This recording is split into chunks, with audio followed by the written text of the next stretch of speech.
Uma boa tarde a todos, sejam todos muito bem-vindos a mais um painel da nossa Confraternização de Juventudes Espíritas aqui da Sexta Região. Meu nome é José Carlos e eu estou aqui com os meus amigos. O pessoal pode dar um oizinho? Oi, gente, meu nome é Letícia. E meu nome é Luísa, tudo bom? Oi, o meu é Mariana. Oi, meu nome é Raíssa. Muito bem, então para que a gente possa dar início, eu vou pedir que a Letícia nos conduza a nossa prece. Então, eu vou convidar a todos a fechar os olhos e se harmonizar nesse momento. Vamos agradecer por mais uma oportunidade de estar aqui, entre amigos, espalhando a mensagem de Jesus a todos que nos assistem agora. Muito obrigada, que assim seja. Então, muito obrigado, Letícia. Então, hoje nós damos início ao nosso última atividade da nossa Conger, né? Com um painel, um convidado muito especial, que ele tem mestrado em Comunicação pela UFMT, diretor da área de Comunicação Social Espírita da Federação Espírita do Estado do Mato Grosso, compõe a mesma área no Conselho Federativo Nacional da FEB e trabalhador do Centro Espírita Joana d'Arc. Também foi idealizador e apresentador do vlog Cidadão do Universo pela FEB TV. Seja muito bem-vindo, Tiago. Oi, pessoal. Uma alegria estar aqui com vocês nessa atividade do Conselho Regional Espírita da Sexta Região, da nossa Federação Espírita do Rio Grande do Sul. Um abraço apertado aqui de Cuiabá, Mato Grosso, para todos vocês. Obrigado pela oportunidade. Tamo junto. Zé. Então, tá. Então, o tema vai ser Construindo um Mundo de Regeneração e eu vou dar uma explicadinha como vai funcionar. Então, a gente vai iniciar com o painel do Thiago, né? Fazer uma exposição do tema.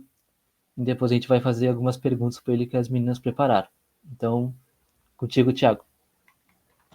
Obrigado mais uma vez pela oportunidade. Uma alegria muito grande participar dessas oportunidades de confraternização e especialmente aquelas voltadas ao público jovem. Enquanto jovem espírita que cresci participando dessas atividades, tenho assim sentido muita saudade delas quando eram realizadas presencialmente, entendendo a necessidade desses novos momentos, desse período tão trabalhoso, tão difícil que nós estamos passando, mas agradecendo as possibilidades da tecnologia para que a gente continue se encontrando e confraternizando, então, sobre a doutrina espírita. Esses encontros me recordam essas outras oportunidades que tive na infância, na juventude, de fazer bons amigos. Os amigos que eu trago para minha vida, muitos deles vieram desses espaços de confraternização que a doutrina espírita me possibilitou e, enfim, esse espaço tem esse lugar especial no meu coração. E que bacana a gente poder conversar, então,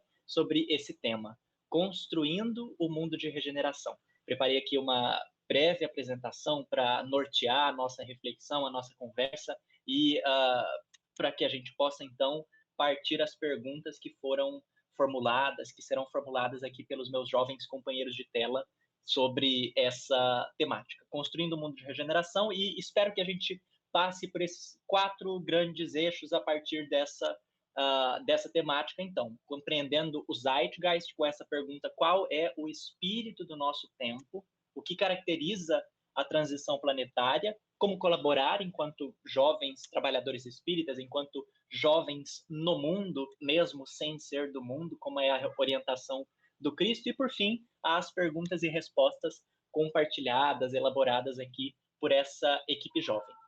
Em primeiro lugar, eu queria compartilhar com vocês essa pergunta, não é? Qual é o espírito do nosso tempo?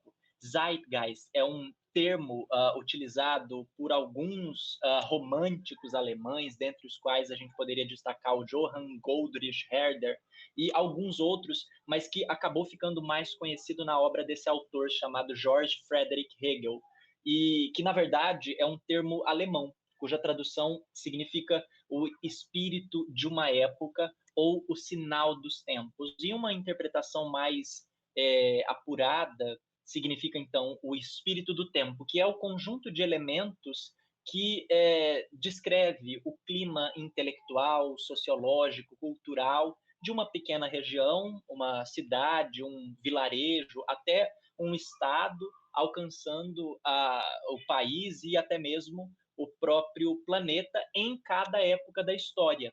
São as características gerais, as características genéricas de determinado tempo, e nós nos perguntamos então, entendendo do que se trata esse conceito, qual é o espírito do nosso tempo?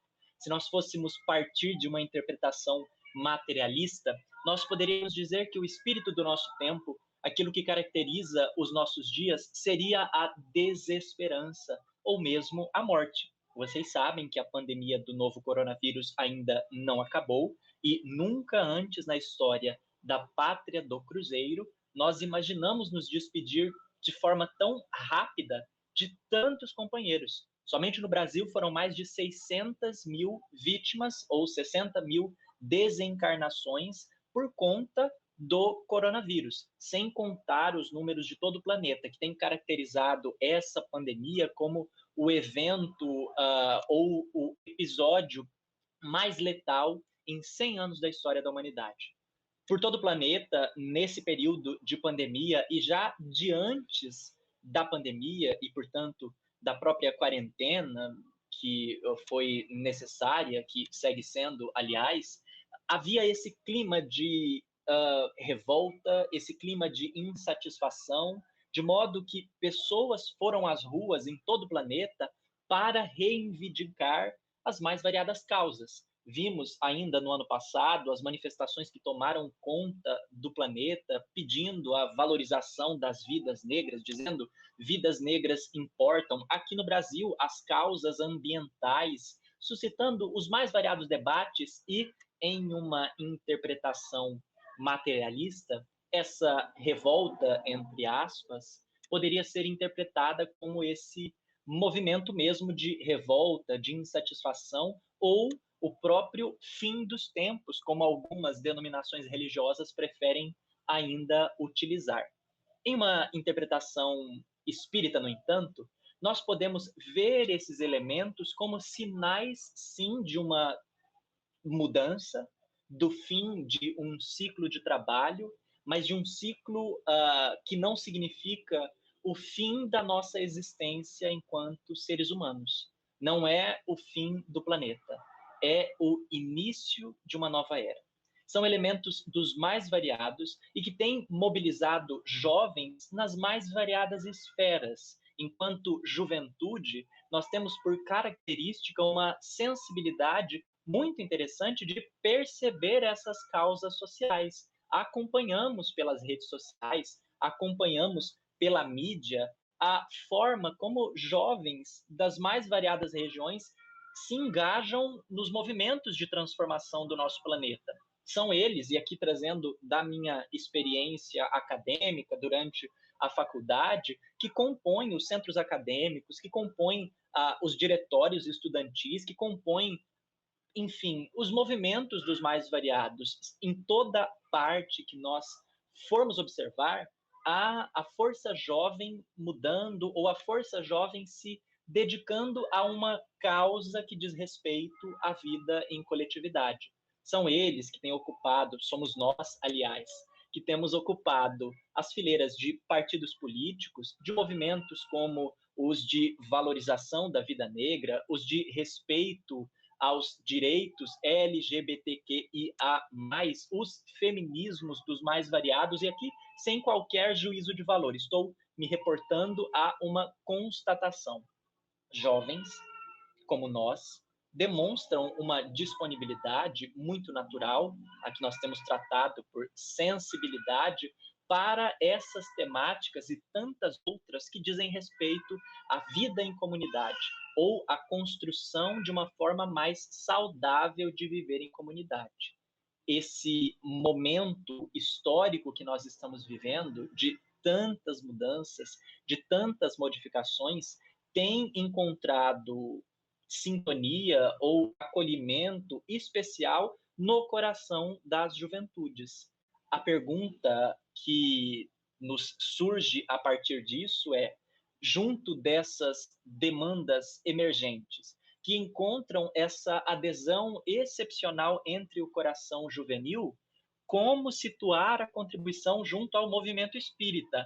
Como nós jovens podemos encontrar formas de colaborar dentro do movimento espírita. Isso porque nós precisamos situar o trabalho no movimento espírita como este lugar de transformação social. Se jovens estamos disponíveis para colaborar com a transformação do mundo, nessas variadas frentes de trabalho a que fomos fazendo referência ainda há pouco, por que não nos engajar no trabalho transformador da realidade a partir de uma orientação espírita cristã?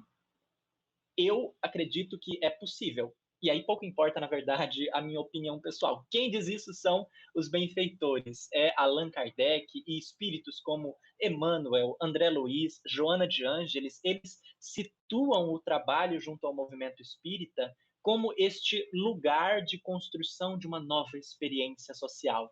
Uma experiência pautada na fraternidade, no respeito, na igualdade e no sentimento amplo e irrestrito de que somos filhos de Deus. Portanto, irmãos situados em diferentes experiências, em diferentes contextos, mas que permanecemos amados pelo Criador e profundamente amparados para registrar a nossa contribuição. No entanto, essa contribuição tem uma forma específica de acontecer. Todos esses contextos que nós fizemos referência têm guardadas as devidíssimas proporções, o seu valor, a sua forma de construir ou de contribuir com a realidade, com a construção de um mundo novo. A contribuição espírita, ela é desenhada a partir de algumas peculiaridades. Quem fala ou faz referência a essa contribuição é ninguém mais, ninguém menos do que o senhor Allan Kardec. Eu não sei se vocês já ouviram falar, mas é um rapaz muito simpático, que até elaborou a codificação e que diz pra gente na obra A Gênese, o trecho que nós veremos logo na sequência. Vocês vejam, eu acho muito interessante esse texto porque ele está no último capítulo de A Gênese. A Gênese, que é um dos livros mais complexos, mas também mais ricos da codificação, porque trata de um diálogo direto do codificador com a ciência, de modo geral, o método científico, o modo de fazer ciência, mas também a ciência daquele tempo. É o livro em que Kardec estabelece o diálogo com o Zeitgeist, ou o espírito do tempo daquele momento histórico. Muitas coisas, a maioria, grande parte, permanece de uma atualidade assustadora. Só que ele escolhe encerrar esse livro com uma riqueza de informações tão interessante, como a gente fez referência, falando da geração nova ou do sinal, ou do sinais dos tempos. O que é que diria ou nos sinalizaria que nós estaríamos vivendo um novo momento na experiência ou na trajetória da humanidade? No texto, então, que trata sobre os sinais dos tempos, nesse capítulo, são chegados os tempos antes da geração nova, que é também um texto muito utilizado nas nossas atividades junto à juventude espírita, certamente nós já ouvimos falar, ou se não, dá para pesquisar, fica a sugestão destacada de que nós busquemos esse texto, que é muito interessante, que diz dessa nossa sensibilidade juvenil. Kardec trata, nos seguintes termos, o papel do espiritismo nesse momento de renovação e de transformação da nossa sociedade. O espiritismo não cria a renovação social. A madureza da humanidade é que fará dessa renovação uma necessidade, pelo seu poder moralizador, por suas tendências progressistas, pela amplitude de suas vistas, pela generalidade das questões que abrange. O espiritismo é mais apto do que qualquer outra doutrina a secundar o movimento de regeneração. Por isso, é ele contemporâneo desse movimento. Surgiu na hora em que podia ser de utilidade, visto que também para ele os tempos são chegados. O que é interessante aqui, ele situa ou coloca a contribuição espírita no seu devido lugar ou no lugar onde ela é mais útil, que é o de secundar essas transformações, que acontecerão não por força de imposição ou não de fora para dentro, mas sim pela madureza da sociedade. Homens e mulheres de todas as partes, cansados muitas vezes de sofrer pela prevalecência ou pelo destaque do mal, cansados de se manter naquela postura de timidez a que se refere também o Livro dos Espíritos, a timidez dos bons, ou no momento em que o mal atinge níveis nunca antes imaginados, nós, enquanto sociedade, aprendemos onde é que as nossas escolhas têm nos trazido e nos decidimos dessa forma por amadurecer.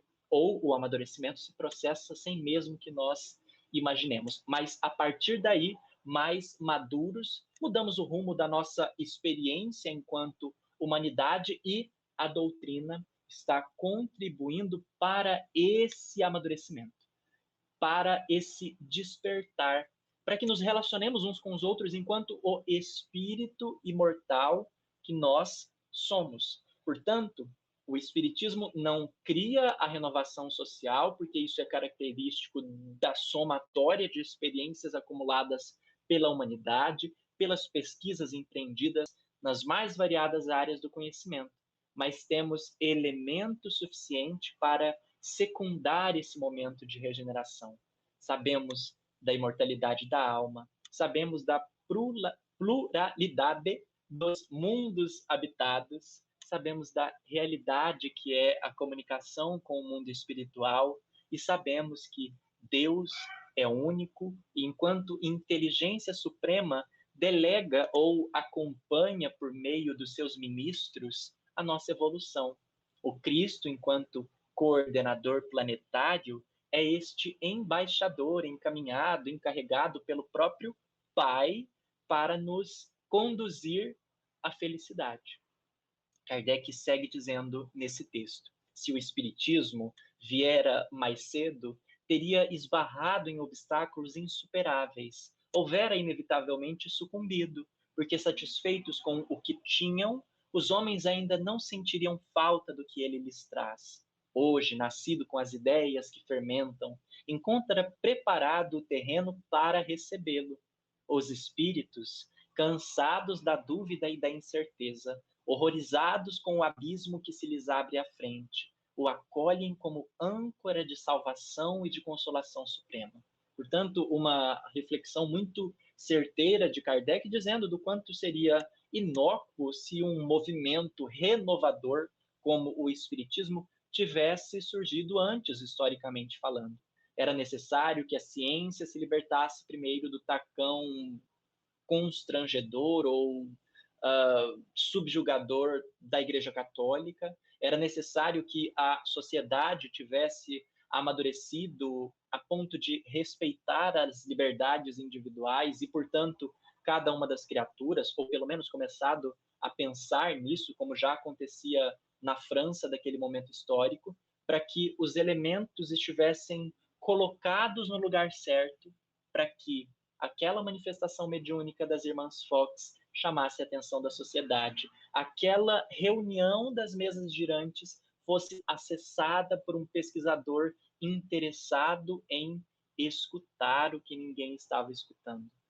E da escuta que ele ofereceu aos espíritos surge a elaboração de uma doutrina que não é uma ou outra qualquer, mas sim o retorno ou o cumprimento de uma promessa do próprio Mestre, que disse enviaria o Consolador à humanidade e que esse Consolador ficaria conosco até o fim dos tempos. Portanto, não poderia ser uma individualidade, mas um corpo doutrinário que, assimilado, passasse a funcionar na nossa intimidade e a influir nos rumos da ordem social, como também está descrito por Allan Kardec em um artigo muito interessante da Revista Espírita.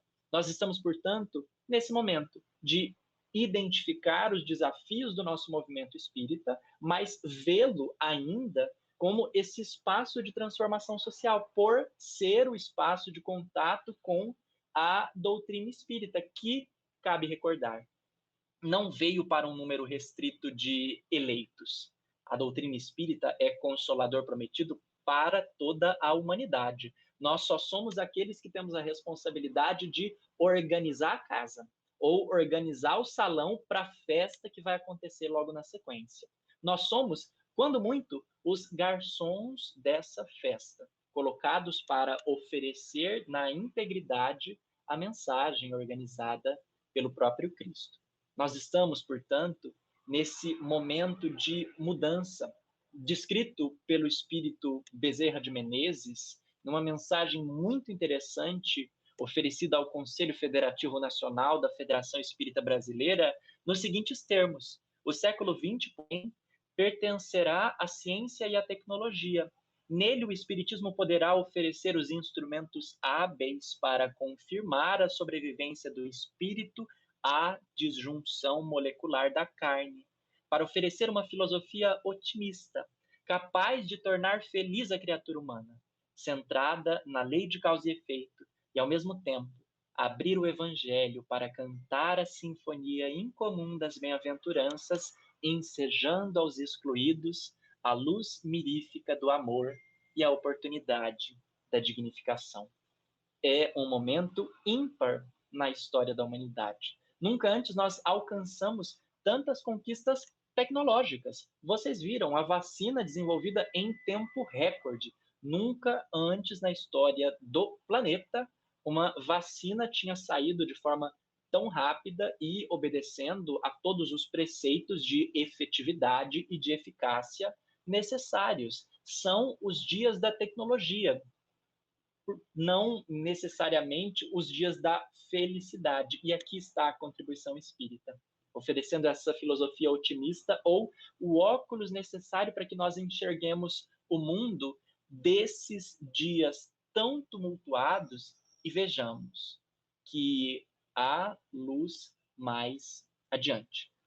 O que caracteriza esse período de transição planetária? Nós temos falado bastante sobre isso e a ideia desse tema, e justamente numa conversa com jovens, entre jovens, aliás, é para que nós situemos a reflexão dentro dos termos estabelecidos pelos benfeitores e entendamos a nossa forma de contribuir com esse período tão trabalhoso ou tão excepcional da nossa história enquanto humanidade. Em primeiro lugar, é fundamental entender o que é essa transição planetária e que isso não é uma filosofia ou um conjunto de orientações restrito à doutrina espírita. As tradições mais variadas e mais ancestrais já haviam captado essa mudança de ciclo a que se referem os benfeitores desde Kardec, aqui no contexto da contribuição espírita. Nós vimos, por exemplo, o calendário maia, que foi bastante comentado ali por volta de 2012, quando as pessoas passaram a achar que era, né, o fim do mundo. Muitas outras culturas também se referiam a esse período histórico de transformação ou mesmo de fim. Na teologia judaico-cristã, há a referência do próprio Cristo, anotada por Marcos e por alguns outros evangelistas, mas que trata em seu sermão profético desses dias de transformação ou de fim dos tempos. Essas palavras, inclusive muito objetivas do Cristo, deram início a outras interpretações dessas que nós conhecemos de fim dos tempos e de fim da humanidade como nós conhecemos, quando, na verdade, nós estamos tratando ou falando de transição. Esses dias de transformação, esse fim de um ciclo, é o fim, de fato, do estágio de planeta Terra enquanto mundo de expiações e provas. Kardec, em O Evangelho segundo o Espiritismo, ele descreve essas categorias todas, tanto no Evangelho segundo o Espiritismo como em A Gênese, e lista aquilo que nós também vemos com bastante frequência nos nossos encontros de evangelização. São 5 as categorias de mundos existentes: os mundos inferiores, os mundos de expiações e provas, os mundos regeneradores, os mundos ditosos e os mundos felizes. Nós estamos, enquanto mundo de expiações e provas, em transição de mundo de expiações e provas para mundo regenerador. Só que isso não acontece com um salto. Em a natureza, tudo é cíclico, tudo é lento, tudo é programado e muito bem executado, porque a natureza não dá saltos. Então, esse período de mudança, onde os elementos ficam confusos mesmo, nós chamamos de transição planetária. E a ideia de nós construirmos ou conversarmos sobre a construção de um mundo de regeneração é nos atermos exatamente ao que os benfeitores dizem quando eles vão descrever esse período. Isso é algo que se dará como uma construção, não como uma dádiva. Não virá pronto, pedirá de nós contribuição ativa. E eu tive esse estalo, ou a ideia desse tema, preciso compartilhar com vocês. Quando eu estava circulando pelas redes sociais e vi um tweet de um jovem espírita que eu tinha encontrado em um evento, inclusive na Combrage de 2019, lá em Brasília, e depois fomos nos acompanhando e ele estava tweetando assim: o movimento espírita está mais preocupado com a chegada do mundo de regeneração do que com a construção dele. Eu achei isso assim muito interessante, fiquei pensando exatamente sobre as formas como nós temos tratado esse tema no nosso movimento, porque é exatamente isso. Essa chegada não é uma dádiva. Todos os benfeitores que descrevem esse período histórico fazem referência a essa construção, a reencarnação de espíritos das mais variadas experiências para injetar ânimo ou para ter aqui a sua última oportunidade e, enfim, para que nós que estamos aqui nesse estágio mediano nos despertemos para construir a nossa parte. E aqui há um elemento muito interessante nessa característica do mundo ou do período de transição planetária, que é justamente a reencarnação desses dois grupos.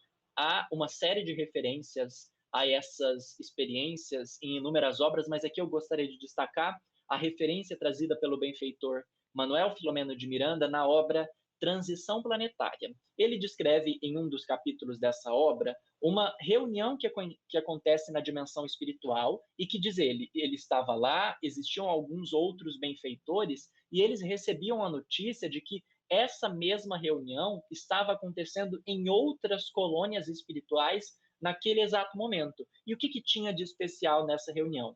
A participação de um espírito mais maduro do que eles, que vinha de uma esfera superior para dar esclarecimento sobre esse novo momento de trabalho. Eles estavam lá reunidos, então, em um amplo anfiteatro para ouvir essas orientações desse espírito benfeitor mais experiente, que inicia a sua palestra, faz uma série de esclarecimentos e, dentre os elementos que oferece a essa comunidade para que isso fosse sentido por todos e para que todos entendessem esse novo momento de trabalho, ele destaca esses dois elementos: a reencarnação de espíritos empedernidos no mal e a reencarnação de almas sensíveis para colaborar.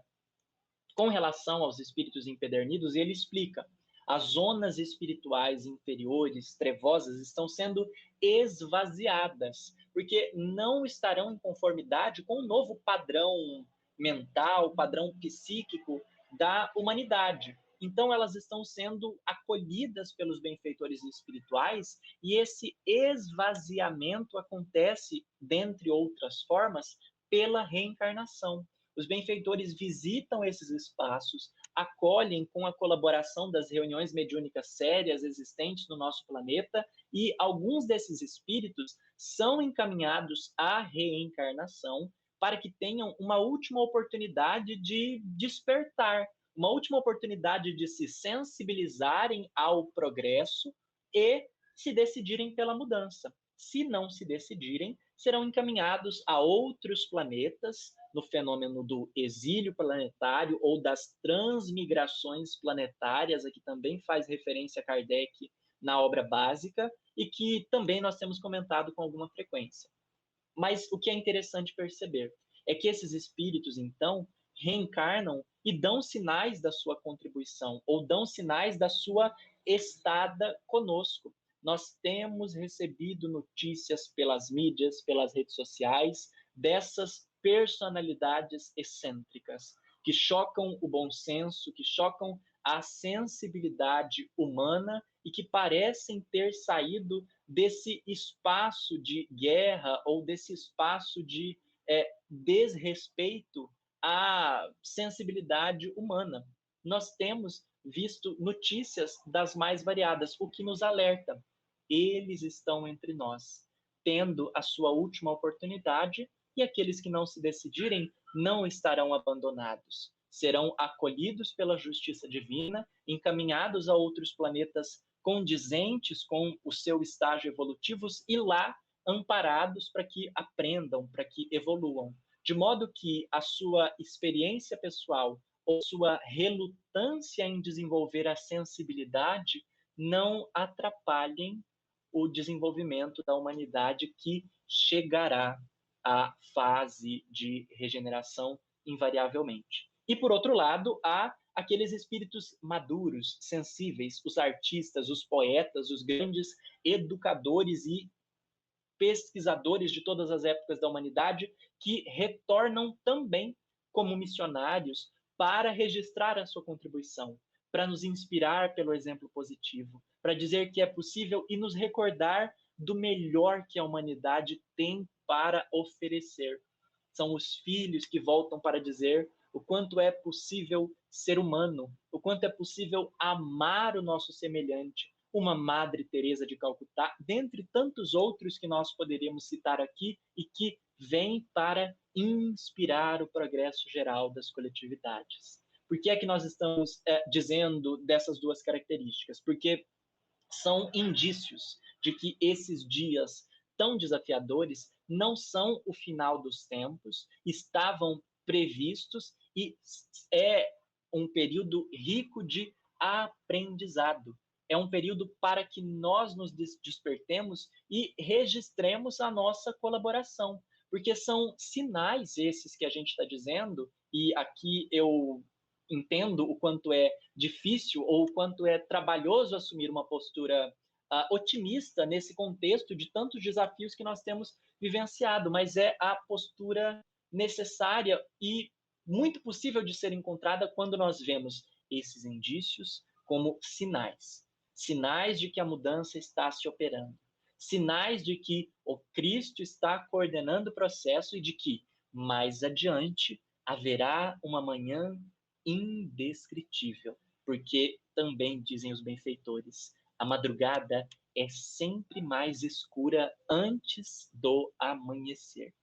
Então, vendo esses indícios, é fundamental de que a gente não desanime, por mais trabalhoso que seja, mas encontre as formas de nos manter vinculados a essa perspectiva otimista, que é a perspectiva eminentemente espírita, por meio das atividades em grupo, mesmo que virtualmente, do contato, mesmo que à distância, com os nossos amigos, os nossos colegas de movimento espírita. Conversemos uns com os outros, busquemos espaços de convivência saudável para que nos fortaleçamos. É fundamental que nós não caiamos do barco, nos fixemos e fortaleçamos para que registremos a nossa contribuição junto à embarcação que cabe recordar. Por mais que passe pelos mares mais bravios e mais assustadores, continua sendo conduzida pelo Cristo. Nosso momento de colaborar é, como também diz Bezerra de Menezes em outra das suas mensagens, o de oferecer uma perspectiva de esforço na grande crise moral que se apresenta com as terríveis consequências da hecatombe momentânea e de outras que certamente virão. Sede vós aqueles que permanecereis em paz, amando a todos ajudando e tornando-vos hoje melhor do que ontem, amanhã melhor do que hoje, em luta contínua contra as más inclinações. O convite não é para que sejamos perfeitos, nós, enquanto jovens das mais variadas idades, mas sim nos esforcemos para enxergar o mundo com esses sinais, ou usemos da lente espírita para recordar essa perspectiva pedagógica, didática que a vida tem para cada um de nós. Nós estamos aqui para aprender e é natural que os testes ou as provas assumam os formatos mais variados, especialmente nesses dias de tantos desafios, como a gente tem feito referência aqui nessa exposição. Mas vejamos isso a partir dessa lente que a doutrina espírita nos oferece como os elementos que precisamos para desenvolver a nossa sensibilidade. nos inspirarmos em Jesus para nos importar com a criatura humana. Nesses dias em que tanto tem sido dito em seu nome, como é, na verdade, uma das outras características previstas pelo próprio Cristo, diz ele no seu sermão profético, dos falsos cristos e falsos profetas que surgiriam, que fazendo ou prometendo prodígios dos mais variados, poderiam enganar até mesmo os eleitos, nós consigamos nos manter fiéis por meio do estudo, por meio da prática, por meio da sensibilidade tão natural a nós jovens, que conseguimos nos importar com as pessoas ao nosso redor com muita facilidade. Fazer isso alinhado ao conhecimento espírita é organizar o trabalho com método, com frequência, com força e com mecanismos de defesa para os dias de desânimo. Não é sempre que nós estaremos alegres para participar das confraternizações de juventude. Não é sempre que a gente vai estar com vontade de participar do encontro da mocidade, especialmente agora, virtualmente, com tantas atividades virtuais acontecendo. Mas o mecanismo de defesa é estar próximos dos meus amigos, estar em contato com eles para que eles me digam: olha, não tem graça sem você. Aparece, vem para o grupo da juventude, porque o seu comentário traz um colorido especial e aquilo nos anime, aquilo nos sensibilize para que a gente siga adiante, se ajudando, se observando, porque mais adiante serei eu o convidado a dizer a um outro companheiro: estou com saudade. A sua participação, o seu rostinho, a sua voz, a sua mensagem no bate-papo da mocidade tem feito falta. Vamos junto, é um momento trabalhoso que a gente está passando, mas daqui a pouquinho a pandemia estará controlada e nós conseguiremos nos abraçar em segurança, conviver coletivamente em segurança novamente. A pandemia passará. Sobrevivendo a esses dias de provação, nós estaremos certamente de volta, pelo menos aquele espaço confortável de nos reunirmos uma vez por ano, de nos reunirmos no período do carnaval ou no fim do ano, nas confraternizações, para um abraço, para aquelas experiências que funcionavam como âncoras. É um espaço para renovar a nossa esperança, para que no cotidiano das experiências mais variadas a gente consiga seguir adiante com alegria também. Nós estamos sem esses momentos, mas é o que eu gostaria de dizer. É uma etapa. Isso também passa. Há essa outra referência que, já caminhando para o nosso encerramento, que eu gostaria de usar especialmente para tratar das perguntas que certamente serão feitas depois, que é uma mensagem muito interessante, ou trecho muito interessante que Bezerra de Menezes oferece pela mediunidade de Chico Xavier, dizendo que o templo espírita cristão é um educandário básico da mente popular. Portanto, é um espaço de educação, de alfabetização para as coisas do espírito, para essa perspectiva imortalista, para que aqui a gente aprenda a ler e escrever e na vida social vá ler e escrever as cartas que nos competem. Então, é um espaço de educação e mesmo as atividades virtuais mantêm essa característica. Portanto, é um espaço de contato com uma perspectiva diferente para que lá na experiência cotidiana nós coloquemos esse conhecimento em prova. E, por fim, uma mensagem que sempre me chama atenção, ou trecho de uma mensagem que eu gosto bastante, que é de um amigo muito querido aí do Rio Grande do Sul, um companheiro, o companheiro Francisco Spinelli, foi presidente da Federação Espírita do Rio Grande do Sul, colaborou enormemente com o trabalho de unificação do movimento espírita, por meio do Pacto Áureo, e, enfim, que da dimensão espiritual volta para dizer ou dar algumas recomendações seguras, como essa, captada pela mediunidade do Valdo Vieira nessa obra chamada Ceareiro de Volta. Descruzemos os braços inertes. Espiritismo é trabalho, e trabalho acontece da forma que for possível. Nos adequemos a esse momento, nos adequemos às necessidades desse tempo, preservemos a nossa sensibilidade para ler o mundo e as necessidades cotidianas, ou ler o espírito do nosso tempo a partir de uma perspectiva espírita e com muita maturidade ou boa vontade para amadurecer, construamos a ponte entre as demandas sociais emergentes, a necessidade ou as necessidades mais variadas do nosso tempo presente e a resposta clara, objetiva e consoladora oferecida pela doutrina espírita. Jesus nos inspire porque não é uma tarefa fácil, mas se fosse fácil não chamava vida, chamava, sei lá, colônia de férias, e não é o caso, não é mesmo? Chama vida justamente porque é um empreendimento pedagógico e nós precisamos de um espírito de aprendiz para nos aprovar cada vez mais e nos readequar diante daquilo que já reprovamos alguma vez. Eu acho que é mais ou menos essa a nossa conversa por agora e podemos passar às perguntas elaboradas aí pela nossa equipe de trabalho. Galera, com vocês, acho que passo de volta para o Zé. Isso mesmo, Zé?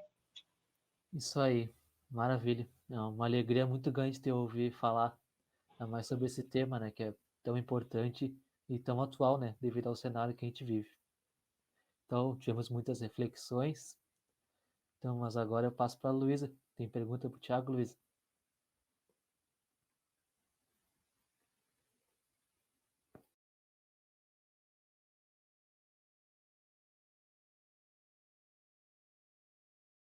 Luísa, seu microfone. Frase mais dita aqui nesse período de pandemia. O microfone está fechado. Acho que ela teve Tá um probleminha de voltando. conexão. Acho que eu tô instável, agora voltei. Voltou, estamos te ouvindo. Obrigada. Bom, a pergunta é, em Mateus, capítulo 5, versículo 47, Jesus pergunta, que fazeis de especial? O que nós jovens podemos fazer de especial para tornar a transição planetária, essa construção, né, menos dolorosa, tanto para nós quanto para o nosso próximo? Eu acho que... Obrigado pela pergunta, Luísa. É uma pergunta muito, muito, muito peculiar e que eu espero que a gente vá repercutindo na nossa intimidade depois de participar dessa atividade, que é justamente a ideia, o que fazer de especial. Me parece que não há uma resposta única, mas uma orientação já oferecida pela própria pergunta. Nós podemos fazer algo de especial. E partindo desse princípio, dessa diretriz oferecida pelo Cristo, oferecida pelos benfeitores, descobrir o que é esse algo de especial que nós podemos fazer. E aí os elementos são vários. Primeiro a gente assume a diretriz de que podemos e devemos fazer algo de especial e depois a gente observa o nosso cotidiano. O que é que me afeta? O que é que me chama atenção? O que é que mobiliza o meu coração? Eu gosto de estudar sobre biologia, eu gosto de estudar sobre física, eu gosto de estudar sobre temáticas sociais das mais variadas. Dá para a gente aliar esse estudo à perspectiva espírita? Vamos constituir um grupo de estudo. Quem gosta de biologia tem aí Evolução em Dois Mundos, de André Luiz, que é uma aula sobre biologia, sobre a própria física. Nós temos A Caminho da Luz, de Emmanuel, que descreve também com riqueza de detalhes a formação biológica e geológica do planeta Terra. Vamos montar um grupo de estudo para tratar dessas temáticas entre nós, entre outras pessoas que tenham o mesmo interesse que nós. Isso só para citar as iniciativas possíveis no ambiente do movimento espírita, porque elas são várias as que surgem nos outros contextos onde nós estamos inseridos. O que é que eu posso fazer especial, fazer de especial na escola, ou junto com a minha família, ou na faculdade, sabendo que eu posso fazer, eu me abro ao universo de possibilidades ao nosso redor, e aí com sensibilidade, com criatividade, vou fazer o meu programa pessoal de trabalho. Reconhecendo, para finalizar, um outro elemento muito importante, que é o limite das nossas forças. Kardec descreve esse limite, pergunta, na verdade, sobre essa questão em O Livro dos Espíritos, e os benfeitores respondem que nós devemos fazer o bem no limite das nossas forças. Vejam bem, no limite, nem aquém e nem além desse esforço. Então, cada um de nós tem uma realidade particular e tem as possibilidades que estão ao nosso redor. Se, dentro do meu contexto, a contribuição possível for participar do Evangelho no Lar, que eu não pense duas vezes em participar e não me sinta menor por conta disso, que é o limite da minha força, o limite da minha possibilidade para esse momento. Agora, se eu posso montar um grupo de estudo, propor uma reflexão sobre isso, me engajar em atividade X, atividade Y, o céu é o limite, se esse, no caso, for o nosso contexto. Então, sensibilidade para enxergar os elementos que nos afetam, porque isso é um indício muito valioso do que é que nós programamos antes da nossa reencarnação para ser efetivado aqui, e maturidade para entender os limites, as possibilidades e o que é que cabe a cada um de nós. Muito bom, isso aí. A gente compreender que a gente tem um papel muito importante, né, nessa transição. Então, Raíssa, tens uma pergunta? Tenho sim. Tiago, poderia nos responder qual a responsabilidade do jovem espírita para com os demais jovens fora da casa espírita na transição para o mundo da regeneração? Puxa vida, você sabe que essa é uma pergunta muito interessante, porque ela nos acompanha. Não sei se acontece com vocês.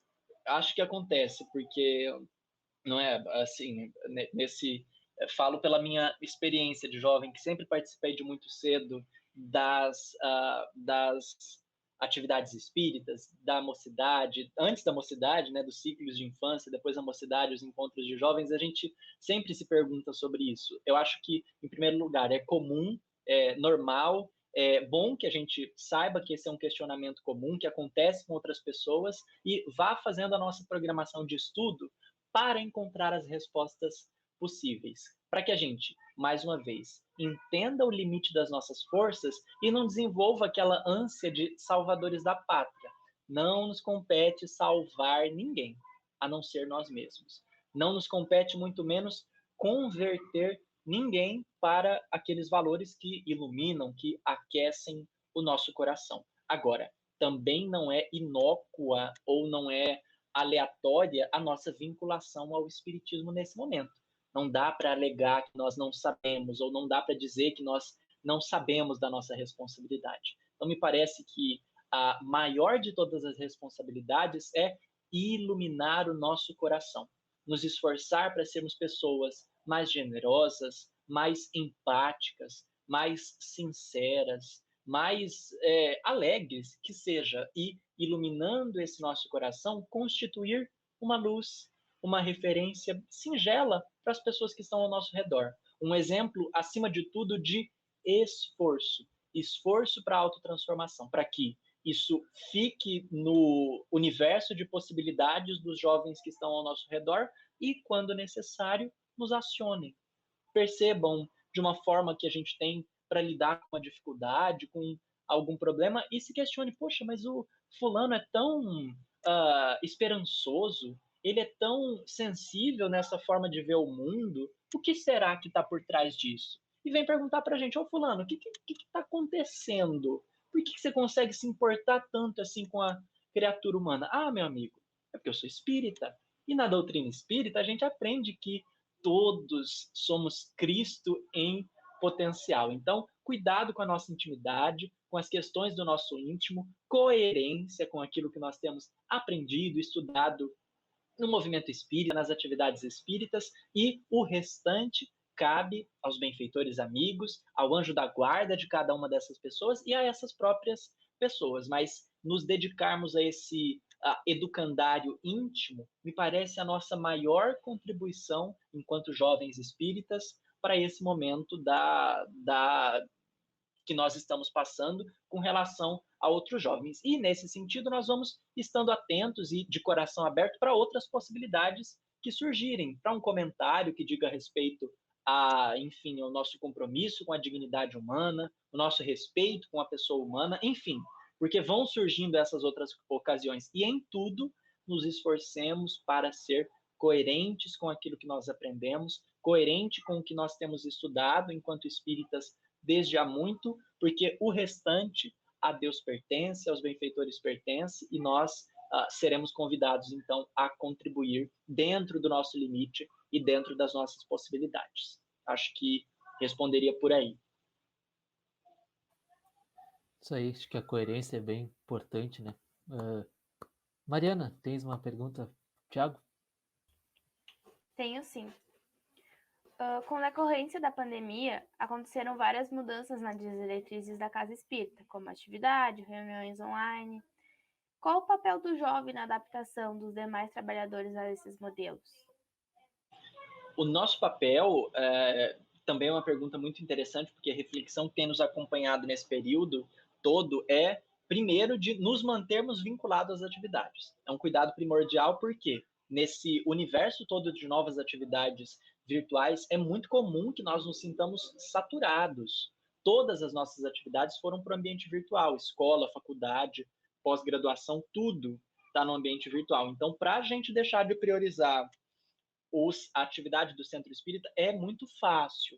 Sejamos atentos para que isso não aconteça. E podendo estar disponíveis, poxa vida, são várias as frentes de trabalho com as quais nós temos facilidade, não é? O próprio manejo das questões tecnológicas, das redes sociais, dessas ferramentas todas, nós precisamos reconhecer. A nossa geração tem uma evidente facilidade maior. Então, a gente pode se engajar nas frentes de trabalho, pode falar, olha, eu posso ajudar você abrir a sala para fazer o seu estudo, não é? Posso cuidar do Zoom, posso cuidar do StreamYard, posso cuidar do Google Meet, fazer uma parceria, vamos fazer uma escala de trabalho, cada semana fica um jovem responsável por abrir a sala, por, não é? Dar o suporte técnico para que essas atividades aconteçam e para que as pessoas encontrem também o seu espaço de segurança com a casa espírita, o seu espaço de conforto, o seu espaço de contato, o seu espaço de manutenção com esse contato. Para isso é importante que nós tenhamos o nosso espaço de conexão, aquele espaço em que nós seremos atendidos, não é? Que seja um grupo de estudo, que seja atividade da mocidade, que é assim, para a gente se atender, ou a palestra que a gente gosta de assistir, para a gente se atender. Esse aqui é o meu momento, estou aqui para ser atendido e renovar a minha esperança, renovar a minha força. Então eu tenho esse momento e aí eu vejo depois como ajudar nessas outras frentes de trabalho. Mas me parece que a gente pode e deve aproveitar essa facilidade tecnológica e essa sensibilidade criativa que a gente também fez referência para propor outros formatos. Porque, vocês sabem, não é o suficiente a gente transmitir ou transferir as atividades da forma como elas aconteciam no ambiente presencial para o ambiente virtual. É necessária uma metodologia específica, uma programação específica, um formato específico. Então, a gente, portadores dessa sensibilidade um pouquinho mais aguçada, pode sugerir, olha, ao invés da gente fazer um estudo de 3 horas na frente do computador, e se a gente dividir? E se a gente começar dessa forma? Ou ao invés de, e se for uma forma mais expositiva, a gente fazer mais participativa, com perguntas que possibilitem as pessoas a expressarem os seus sentimentos? Enfim, me parece que tem essas duas questões. Facilidade tecnológica e sensibilidade criativa com relação aos formatos possíveis. É isso aí, acho que agora é minha vez de fazer uma pergunta para ti. Então, bora, Zé. Então, como nós, jovens espíritas, podemos influenciar outros jovens que ainda resistem em seguir o caminho evolutivo?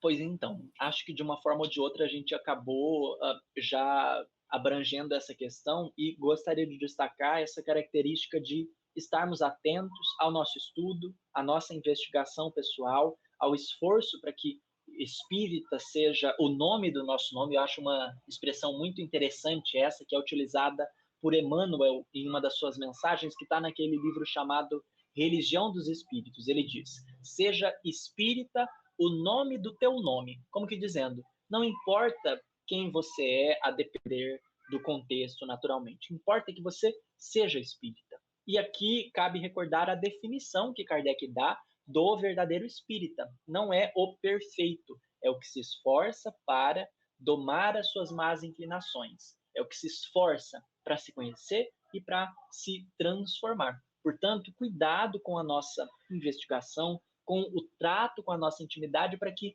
sejamos de uma forma consequente e muito natural, nunca como objeto primeiro da nossa aspiração, uma referência de esforço, de gentileza, de sensibilidade, uma referência de coerência. E para isso é muito importante fazermos a nossa programação de estudo. Eu gostaria muito de destacar essa questão com vocês, porque é algo também que me aflige já há algum tempo. Sempre fui uma uma pessoa assim questionadora, uma pessoa que gostava de entender o motivo das coisas serem como elas são. Por que é que as pessoas pensam como elas pensam e por que é que elas falam o que é que elas estão falando? E isso me levou a boas descobertas, porque quando eu via um palestrante ou um evangelizador, por exemplo, falar algo que fazia muito sentido, eu queria saber qual a fonte. Por que essa pessoa estava falando isso? E aí descobri nas obras de Kardec, nas obras subsidiárias, a referência para aquele pensamento.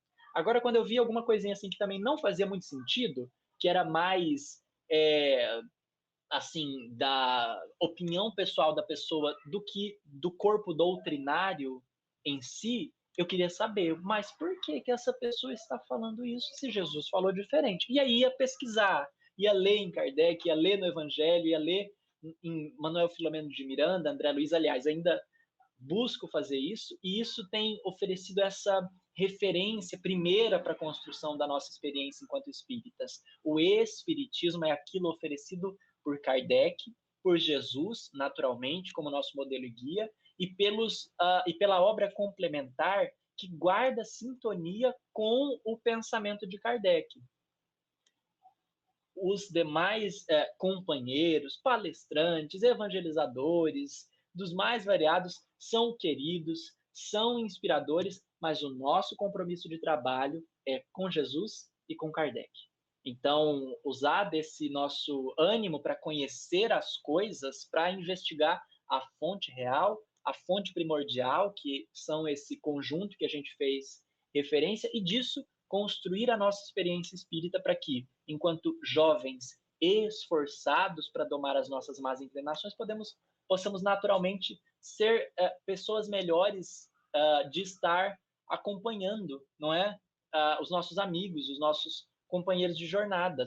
Nós seremos, com esse esforço, não bons palestrantes, bons evangelizadores, nós seremos seres humanos melhores. E todos nós gostamos de estar rodeados de seres humanos melhores, de pessoas que nos alegram, de pessoas que têm uma companhia agradável. E nisso a gente fortalece as nossas relações, a gente promove essa saúde das relações e pode ajudar de forma mais consciente. E aí, naturalmente, que se nós formos buscados por uma conversa, para uma conversa, nós poderemos oferecer também nosso entendimento, o que a gente tem meditado, o que a gente tem refletido, e de pouco em pouco vamos oferecendo essa perspectiva otimista que o benfeitor fez referência naquela mensagem que nós usamos, para quem quiser, para quem estiver disponível, sem a necessidade de converter ninguém, sem a necessidade de afrontar nenhuma outra crença, mas construindo a nossa experiência enquanto espíritas, para que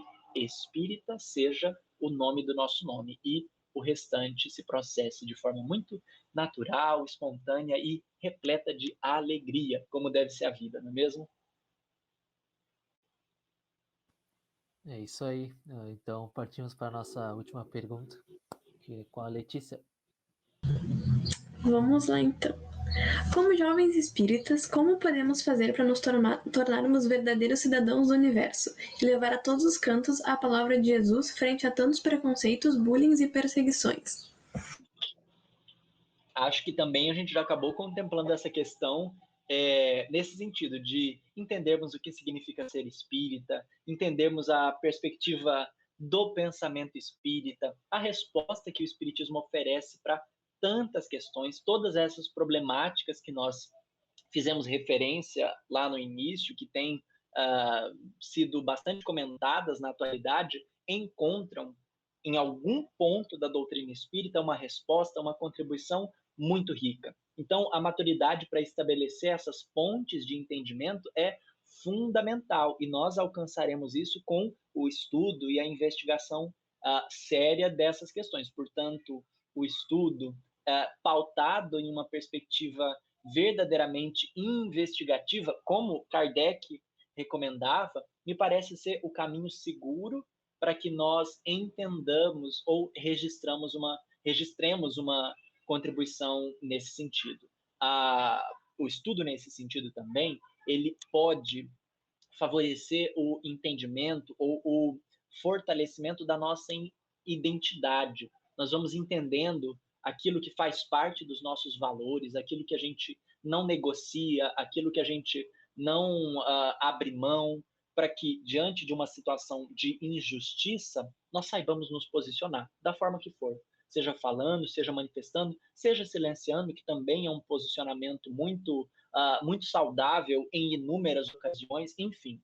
Mas entender o que é bom para a gente, o que é bom para a humanidade, o que é bom para as pessoas ao nosso redor, fortalece o entendimento do nosso lugar no mundo, e isso ajuda a dizer, a nos manifestar da forma possível diante de uma situação de injustiça, de um bullying, de uma situação discriminatória, porque vocês sabem, há essa questão que circula com muita facilidade pelas redes sociais. Se alguém senta em uma mesa fazendo um comentário preconceituoso, discriminatório, não há uma pessoa preconceituosa na mesa, existem várias, incluindo aqueles que nos silenciamos. Então, cabe entender o que é bom, o que é inegociável para minha intimidade, o que é inegociável para minha paz de consciência e nos movimentarmos nesse sentido, acolhendo, consolando, esclarecendo e agindo socialmente. Cabe recordar ainda que nós somos cidadãos. O espiritismo não é uma doutrina dissociada da nossa realidade social. Nós não tratamos de inúmeras questões no âmbito do movimento espírita diretamente, porque são questões sensíveis e questões mesmo que devem ser evitadas, como Kardec fala, por exemplo, das questões políticas. No entanto, as nossas reflexões morais em torno do Evangelho de Jesus têm implicações sociais. Não dá para dissociar aquilo que nós fazemos enquanto cidadãos daquilo que nós aprendemos enquanto espíritas. Então, é muito importante que nós bebamos da fonte no centro espírita, dessas fontes todas que fizemos referência também, o Evangelho de Jesus, as obras de Kardec, as obras complementares, e nos manifestemos em todos os âmbitos da nossa vida, ou nos esforcemos para isso cada vez mais, com coerência. Recordando que somos espíritas nas redes sociais, nós somos espíritas na escola, nós somos espíritas na faculdade, nós somos espíritas no silêncio diante de uma injustiça, e nós somos espíritas diante da agressão que nós oferecemos a uma outra pessoa. Faz sentido esse posicionamento com a perspectiva libertadora que nós estamos nos esforçando para nos vincular? E nesses questionamentos vamos encontrando o nosso programa de trabalho para a nossa intimidade enquanto jovens presentes no mundo, enquanto jovens que estamos convidados a ser o fermento que leveda toda a massa, não a ser do mundo, mas estar no mundo sem ser dele. Nós não somos propriedade do mundo, somos, portanto, cidadãos do universo, vinculados ao infinito do amor de Deus.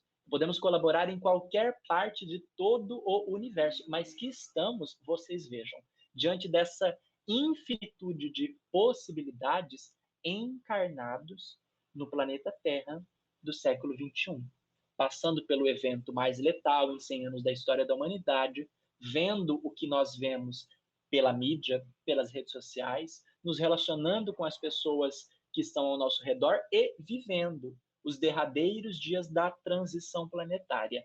Não é por acaso. André Luiz diz que nem um aperto de mão acontece ao acaso. Quem dirá da reencarnação em um contexto tão particular? Portanto, aproveitemos a nossa oportunidade, busquemos coerência doutrinária, coerência evangélica, nos importando com a criatura humana e contribuindo da forma que for possível para o meu contexto, para o limite das minhas forças, mas nos esforçando cada vez mais para que a teoria esteja alinhada à prática, unificando, então, pensamento e vivência dia após dia, porque não é uma construção que acontece de uma hora para outra, é construção para uma vida toda, mas que acontece, que se processa, cabe recordar, no dia a dia do cadinho das experiências. Então, acho que essas são algumas reflexões, mais do que respostas, para que a gente encontre aí a nossa reflexão particular sobre a nossa participação no mundo, o nosso posicionamento diante das discriminações, do bullying e de qualquer situação de injustiça que nós presenciamos. Então, mais uma vez, é uma alegria muito grande te ouvir, Thiago. Então, o tempo passou bem rápido, né? Já estamos nos encaminhando para o encerramento. nós gostaríamos de tuas considerações finais, Tiago. Eu agradeço mais uma vez pela oportunidade, pelo convite, pela parceria dos amigos do nosso Conselho Regional Espírita, da 6ª Região da Federação Espírita do Rio Grande do Sul, por essa oportunidade ímpar oferecida aos jovens queridos que nos encontramos nesse estágio de experiência, nesse período tão desafiador que é a pandemia. Que bom que temos uma equipe tão querida cuidando de encontros como esse. Que bom será se aproveitarmos essa oportunidade enquanto jovens para resplandecer a nossa luz, recordar a nossa esperança, a nossa alegria e a nossa disposição para construir esse mundo melhor. Regeneração é determinação divina que se alcançará por meio da construção paulatina, e que bom que nós estamos assim, animados, disponíveis, cheios de energia para nos dedicar a essa construção. Aproveitemos, porque isso passa. A gente vai amadurecendo, vão chegando outras experiências e nem sempre nós teremos a mesma possibilidade. Sempre teremos forma de contribuir. Nem sempre será da mesma forma. Então, aproveitemos o que está à nossa disposição no momento presente. Transmito meu abraço da parte da família que fica aqui em Cuiabá, na Federação Espírita do Estado de Mato Grosso. Espero que nos encontremos em breve, em segurança, para um abraço bem apertado. E, enquanto não é possível, fica aqui o meu abraço espiritual e a minha rogativa a Jesus para que Ele nos inspire, nos ampare e nos ajude nessa jornada que todos nós estamos trilhando. Então, obrigado, Jesus conosco, e até breve, gente.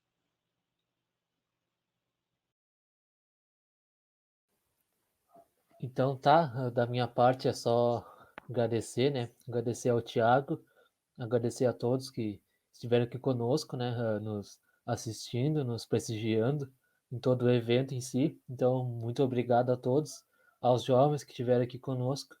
E eu acho que é isso. Muito obrigado a todos. Não sei se as gurias gostariam de falar alguma coisa.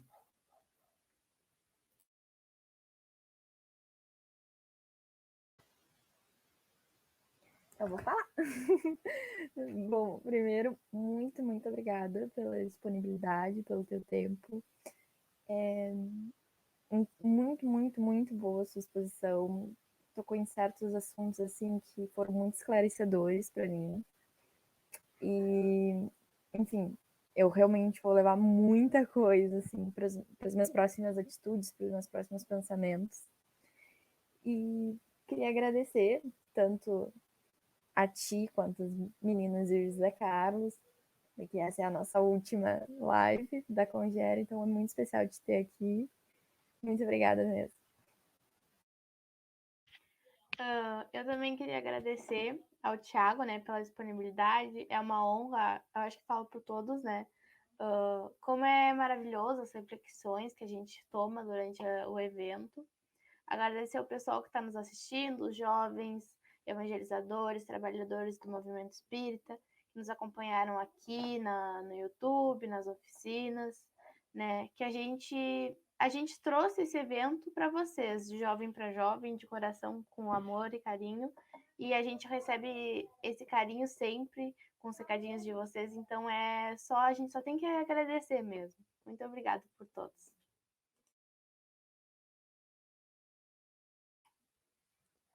Então, acho que é isso, mas antes da gente fazer nossa prece de encerramento, nós vamos passar um videozinho, que é o convite para o nosso congresso, né? Então, fiquem com o nosso videozinho.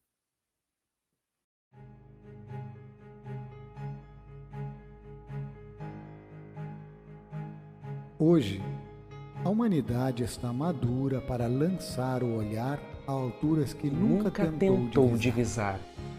Para nutrir-se de ideias mais amplas e compreender o que antes não compreendia. A fraternidade será a pedra angular da nova ordem social. Um século de luz.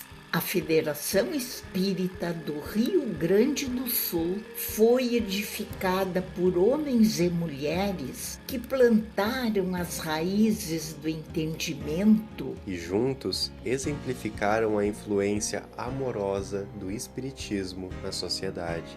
Por isso, em sua 11ª edição, o Congresso Espírita do Rio Grande do Sul hasteia a bandeira da união e da fraternidade. Em um evento 100% online, a Fergus convida todos para esta construção conjunta. Divaldo Pereira Franco, Haroldo Dutra Dias, André Trigueiro, Denise Lino, Álvaro Crispino, Ana Tereza Camasmi, Sérgio Lopes, Sandra Borba e Gabriel Nogueira Salum apresentam painéis inspiradores para esta era de transformação social. E ainda, rodas de conversa, apresentações artísticas, congressinho e espaço jovem, nos dias 8, 9 e 10 de outubro. Transmissão pela Fergus TV e redes sociais. Acesse espiritismors.org.br e faça a sua inscrição. União e fraternidade. A nova ordem social. Diálogo e tolerância são as chaves que abrem as portas dessa jornada. Então tá aí o convite para todos que gostarem de participar do congresso. É contigo, Luiz. Bom, é com os corações cheios de gratidão, com uma sensação de um dever cumprido e de novos desafios pela frente, que vamos encerrar o nosso evento com tantas reflexões, com tantas oportunidades e experiências novas, que agradecemos a Ti, Mestre Jesus, pela oportunidade do trabalho, pela oportunidade de estar próximo a Ti nessa seara. E aqui agradecemos a mais uma conversa. Que assim for.